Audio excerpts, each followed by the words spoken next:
जिरा आलू बनवते. त्याच्यासाठी मी इथे 10-12 उकडलेले बटाटे घेतले आहेत. मी त्यांना सोलून घेते. मी इथे बटाटे सोलून कट करून घेतले आहेत. मी इथे लाल तिखट फ्राय पॅन वापरते. मुठी एक पळी तेल तापलं नाही अजून. आपल्याला जिरं भरपूर टाकायचं आहे. तेल आपलं चांगलं तापलं आहे. मी इथे एक मोठा चमचा भरून जिरं टाकते. थोडीशी हळद.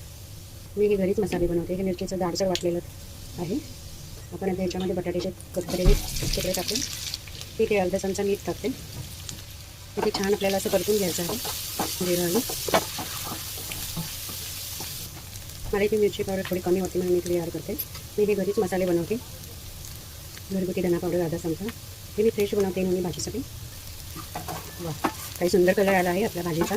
तर मेजी किती सुंदर दिसते. एकदम भन्नाट चपातीबरोबर पोळीबरोबर खूप सुंदर ही भाजी लागते.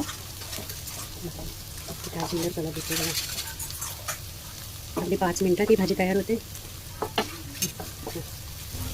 बघा किती सुंदर कलर आला आहे भाजीचा. वा वा वा, खूप सुंदर व प्रतिम भन्नाट ही भाजी लागते. तुम्ही पण अशी करून बघा. जिरा हळू 5 मिनिटात झटपट पटकन टिफिनसाठी. वा वा वा, खूप सुंदर आहे. बघा किती सुंदर कलर आला आहे याचा. दिसायला छान दिसते. चला, आपला जिरा आलू तयार आहे. मी थोडी कोथिंबीर टाकते बरोबर.